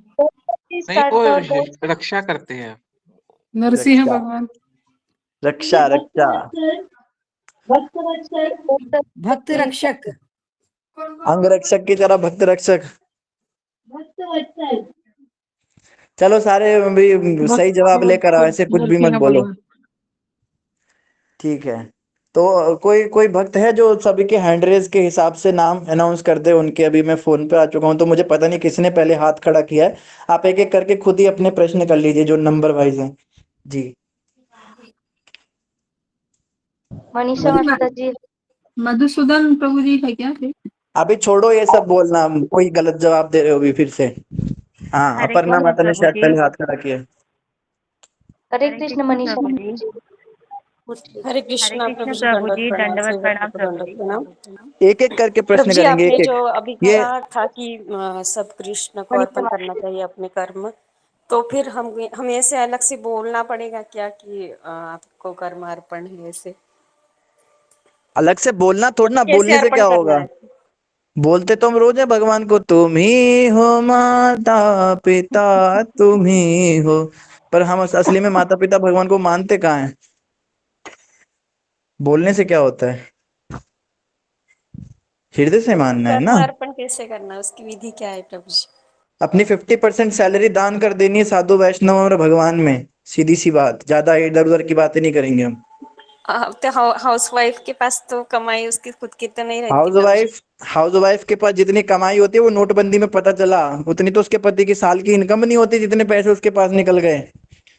हाउस वाइफ ही सबसे खतरनाक होती हैं ये। पंखे के ऊपर तकिए के कवर में कहाँ कहाँ वो मसाले के डिब्बे में इतने इतने नोट निकले हैं जब पीछे गद्दों के हाँ, नीचे। वैसे तो आप वैसे तो देते हैं प्रभु जी, लेकिन कर्म प्रभु जी आप अभी तो जैसे बोल रहे हैं क्वाइट वैसे तो कैसा हमेशा रहता देते है? हैं जी। एक एक करके बोला करो, सारे इकट्ठे बोलते हो, कुछ समझ नहीं आता मुझे। प्रभु जी, वैसे आपने जैसे बोला है वैसे तो दान देते ही है, लेकिन कर्म अर्पण करना उसके लिए कुछ प्रोसीजर है क्या? कोई प्रोसीजर नहीं है, फल देने हैं भगवान को, फल भगवान को अर्पित कर दो, कर्म आपका भगवान के लिए ऑटोमेटिक हो गया।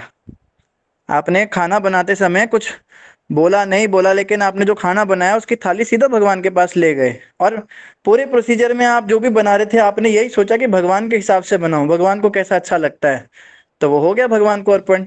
फिर भी अगर आप जानना चाहते हैं तो एक मंत्र है, वो मंत्र छोटा सा ही है, उसको आप दिन भर बार बार बोल सकते हैं, उसको बोलने से थोड़ा वो हृदय में भी बैठेगा। मंत्र है श्री कृष्णम अर्पणम अस्तु। ये मैं श्री कृष्ण को अर्पण करती हूँ या करता हूँ, श्री कृष्णम अर्पणम अस्तु, ये आप बोल सकते हैं। जी प्रभु जी, धन्यवाद। हाँ, हरे कृष्ण। शॉर्टकट भोग जब लगाते हैं ना इधर ट्रेन व्रेन में, कहीं बस में हम होते हैं, कुछ खरीदते हैं चिप्स वगैरह या कोई नमकीन मूंगफली, तो हम उसको हाथ में लेकर एक बार बोल दें श्री कृष्णम अर्पणम अस्तु, श्री विष्णु श्री विष्णु श्री विष्णु, तो भगवान को याद करके ठाकुर जी आपको अर्पित कर रहे हैं। अभी हमारे पास इतने सब सामग्री नहीं है कि प्रॉपर भोग लगाएं, तो आप इसको स्वीकार कर लो, ऐसे इस भाव से ये मंत्र बोल के जो है अर्पित किया जाता है शॉर्टकट भोग। जी प्रभु जी, धन्यवाद। हरे धन्यवाद। कृष्णा। हाँ जी, अगला प्रश्न। अपर्णा हरे माता जी। कृष्ण प्रभु जी। हरे कृष्ण प्रभु जी। हरे कृष्णा दंडवत अपर्णा प्रणाम माता जी। प्रभु जी। दंडवत प्रणाम प्रभु जी। दंडवत प्रणाम। प्रभु जी, आपकी क्लास तो बहुत एक्सलेंट रहती है, मैं 2 दिन से अटेंड नहीं कर पा रही थी, थोड़ा फैमिली इश्यूज था इसलिए मैं कर नहीं पा रही थी। प्रभु जी, मेरा क्वेश्चन है कि मुझसे कहा जाता है कि हम यूपी वाले हैं तो हमें शंकर भगवान को पूजना चाहिए, गुजराती लोग कृष्ण भगवान को पूछते हैं, तो मैंने इसका कुछ आंसर नहीं दिया क्योंकि ये फालतू क्वेश्चन थे, तो प्रभु जी मुझे क्या बोलना चाहिए? उसको बोलो तुलसीदास जी कौन से वाले थे, उनको पूछो। ये थे अपने दुनिया भर के यूपी के भक्त हुए हैं, रसखान हुए हैं और भी दुनिया भर के हुए हैं, ये ताज भी हुई है। वृंदावन मथुरा यूपी से बाहर होता, भगवान गुजरात में वृंदावन बसा देते, पूरा ब्रिज बसा हुआ है। ये प्रेमानंद जी कहाँ रह रहे हैं? यूपी में रह रहे हैं, गुजरात में रह रहे हैं। ये जितने भी बड़े बड़े संत हैं आज, ये विनोद बाबा हैं और भी कितने पूज्य पाद हैं, ये सब कहाँ रह रहे हैं? ये तो शंकर जी की पूजा नहीं करते, तो कृष्ण की पूजा करते हैं। तो इनको बोलो भगवान की पूजा यूपी में ही सबसे बड़ा धाम है। राम कृष्ण दोनों यूपी में क्यों प्रकट हुए? उन्हें गुजरात में पैदा होना चाहिए था। कृष्ण मथुरा में प्रकट हुए और राम जी अयोध्या में प्रकट हुए, दोनों यूपी में है। और यूपी के अंदर तो राम कृष्ण की भक्ति नहीं होनी चाहिए, क्यों होती है फिर? ये मोदी जी वगैरह जितने भी आते हैं यूपी में आके जय श्री राम और जय श्री कृष्ण के नारे लगाते हैं, तो इधर इनको जय शंकर के नारे लगाने चाहिए। ये सब फालतू की बातें हैं। जी प्रभु जी, तो मैंने क्वेश्चन का आंसर नहीं दिया, एक्चुअली मुझे फालतू लग रहा था, अब मेरा फिर हर क्वेश्चन का आंसर नहीं दिया जाता माता, क्वेश्चन का आंसर नहीं दिया जाता, लेकिन क्वेश्चन के बदले दूसरा क्वेश्चन जरूर पूछा जा सकता है। मैं क्वेश्चन के पूछूंगी बदले तो नहीं हाँ, प्रभु जी, फिर परेशानी हो जाता है। क्वेश्चन करती हूँ तो फिर परेशानी हो जाती है।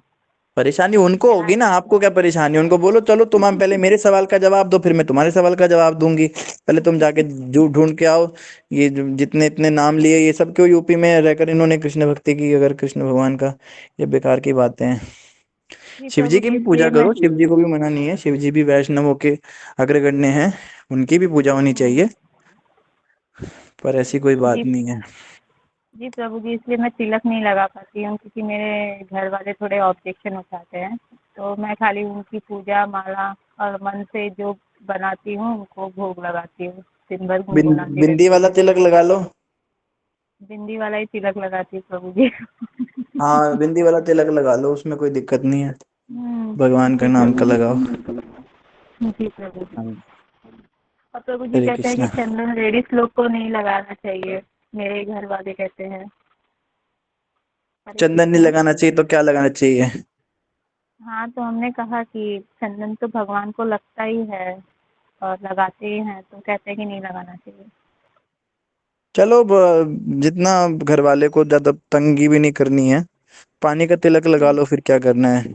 सिंदूर का कुमकुम रोली का रोली से पूरा वैष्णव तिलक बना लो अपने माथे पे लाल रंग का। बोलो तुमने तो इसी का कहा था, अभी ज्यादा अजीब लग रहा है देखने में, तो मैं क्या कर सकती हूँ? चंदन तुमने मना कर दिया। हाँ, जी प्रभु जी। कोई हरे नहीं, कृष्ण प्रभु जी। 2 दिन लगाओगे वो खुद कहेंगे नहीं पीला वाला ही लगा लिया करो। ये वाला नहीं लगाना। ठीक है। जी प्रभु जी, हरे कृष्ण। धन्यवाद प्रभु जी। हरे कृष्ण प्रभु। व्हाट्सएप कर दे मुझे। जी मोतीलाल प्रभु जी, हरे कृष्णा, दंडवत प्रणाम। हरे कृष्णा प्रभु जी, दंडवत प्रणाम। प्रभु जी, हमने आज संजय प्रभु जी से बात किया है, तो वो कहे कि 5 डॉक्यूमेंट हम हमारे पास भेजिए, तो फार्म हमको कैसे क्या? मिलेगा? फार्म वो दीक्षा फॉर्म वाली फार्म। सारी बातें आपको उन्हीं से करनी है, उस विषय में मैं कुछ नहीं जानता हूँ क्या फॉर्मेलिटीज हैं। और मैंने आपको ऐसा बोले कि आप रिकमेंड किसके देंगे, तो आपका नाम लिया हमने। दीक्षा के लिए हाँ, नहीं भैया, हमारा रेकमेंड नहीं चलेगा। हम आप लोगों को केवल, हम ना तो आपकी साधना जानते हैं ना कुछ जानते हैं, हम कैसे रेकमेंड करेंगे? आप अपने लोकल टेम्पल अथॉरिटीज से रिकमेंडेशन लेंगे, जहाँ पे आपकी साधना की रिपोर्ट जारी है। नहीं हमारा तो रिपोर्ट नहीं जा रहा है। हाँ, रिपोर्ट भेजना शुरू आप करना पड़ेगा फिर। पहले आप कर रहे हो नहीं कर रहे हो, कब से कर रहे हो, क्या कर रहे हो, किसी को क्या पता है? उसकी जिम्मेदारी होती है। दीक्षा के समय अगर हमने रेकमेंड कर दिया और बाद में पता चला कि तो दीक्षा लेने के बाद कुछ भी नियम नहीं कर रहे, इन्हें पता ही नहीं नियम, तो फिर उसका भार हमको चढ़ेगा। वो गुरु महाराज फिर हमसे पूछेंगे। तो इसीलिए जिसकी पूरी गारंटी होती है कि वो प्रॉपर फॉलो कर रहा है। प्रभु जी, हमने झूठ नहीं बोला है, जो भी किया है सब सही सही भरा है फार्म में। अब आपकी बात सही है, पर उस फॉर्म में लिखा है किसी लोकल मंदिर में जाके सेवा करनी अनिवार्य है। तो लोकल तो अभी 40 किलोमीटर दूर है प्रभु जी, हम वहाँ तो नहीं जा पाएंगे, जा नहीं पाते। आसपास कोई प्रीचिंग सेंटर होगा, कुछ तो होगा। नहीं, आसपास नहीं, हम गांव में रहते हैं हमारे प्रभु जी। अच्छा, आपसे फिर अकेले में बात करेंगे। ठीक है प्रभु जी, आपकी समस्या गंभीर है, अकेले में बात करते हैं। मेरी प्रार्थना है ठीक। भक्तों से, अब एक बड़े जरूरी काम से मुझे जाना है। जिसका प्रश्न बहुत आवश्यक हो वही प्रश्न करें। जी, हरे कृष्ण प्रभु जी। हरे कृष्णा। प्रभु जी, ऋत्विक सिस्टम क्या है? ऋत्विक के बारे में आपको मैं बाद में बताता हूँ प्रभु। हाँ जी, ठीक है प्रभु वो जी। मैं एक वीडियो भेज दूंगा, उसमें सब बताया हुआ हाँ है। जी, ठीक है प्रभु जी। हरे कृष्ण। कोई और इम्पोर्टेंट क्वेश्चन हो तो पूछ लीजिए, वरना हम आगे चाहेंगे। हाँ, चल माता जी। हरे कृष्ण प्रभु जी, दंडवत प्रणाम। प्रभु जी, दयानिधि दया निधि, विद्या ये निधि, गूगल से सर्च करके सारी बता निधि। रहे हैं, ऐसा है। गलत जवाब। इन्हीं शब्दों के साथ सभी का धन्यवाद। ग्रंथराज श्रीमद् भागवतम महापुराण की जय। श्री कृष्ण प्रभुपाद की जय। और हरे कृष्णा कृष्ण प्रभु जी दंडवत प्रणाम सर्वे दंडवत प्रणाम हरे कृष्ण कृष्ण कृष्ण हरे हरे हरे राम राम राम हरे हरे कृष्ण प्रभु जी प्रणाम से भक्त